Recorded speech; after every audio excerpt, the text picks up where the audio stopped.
So The Flash just came back from its second break this season earlier this week, and the latest episode was fine, I guess. Some parts worked, other parts didn't. Nice work. Classy. But even if this turned out to be a bad episode, I'm sure it still wouldn't have beaten out literally the worst episode this season managed to out. Oh, I got a plan, lady. It's called Give Me My Money Before I Unleash Hell. What in the actual ass? I'm sorry, but come on, a majority of this episode was just bad, lazy filler. That having been said, there were some interesting things about Run, Iris, Run. The purple lightning's always cool to see, and I'm at least glad this episode actually featured a speedster with that color lightning instead of just teasing us with one for a few seconds and never following up on it again. Whack. And even if it didn't make a ton of sense, Iris being able to whip out some admittedly pretty impressive speed feats for a newbie speedster was kinda cool, all things considered. I mean, she made a tidal wave, ran a bunch of people outside of a burning building, snatched up a meta-human before he could react, and I know this has nothing to do with speed, but the woman was also somehow able to stand next to a fire as hot as lava. Temperature's at 800 degrees. So like how hot is that? As hot as lava. Liquid hot magma. How does she do that? Actually, I guess it's not that big a deal considering the ground isn't scorched, and neither are his clothes.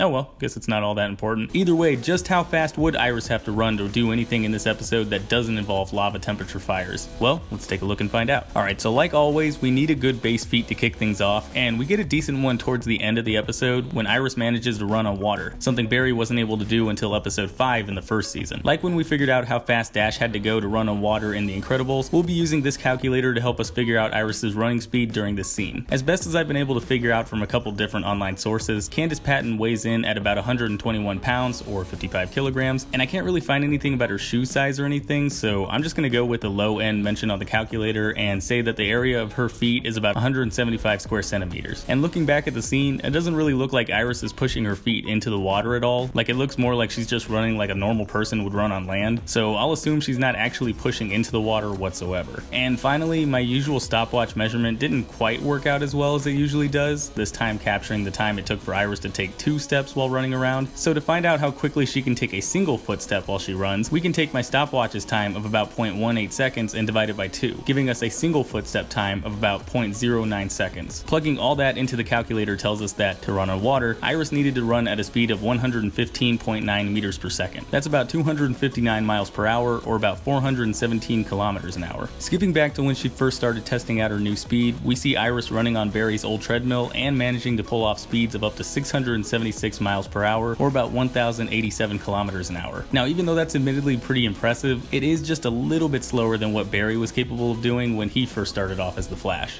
I'll run around it in the opposite direction. Cut off its legs.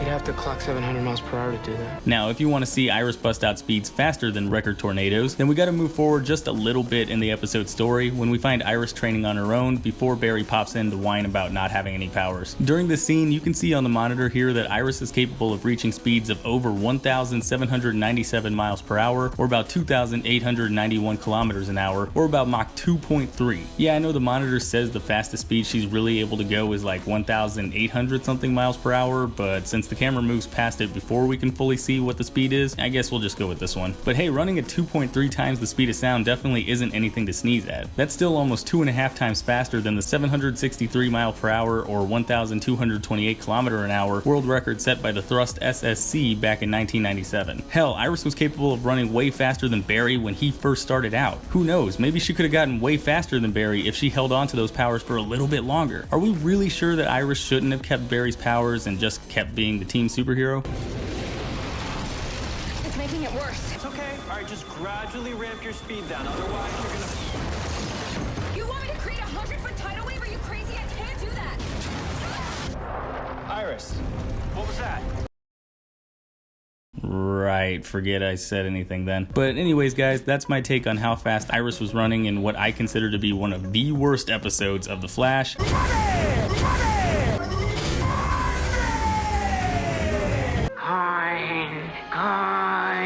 If you guys agreed with any of my calculations, or if you have your own numbers you want to throw out there, then go ahead and let me know in the comments down below. Otherwise, I will see you all next time.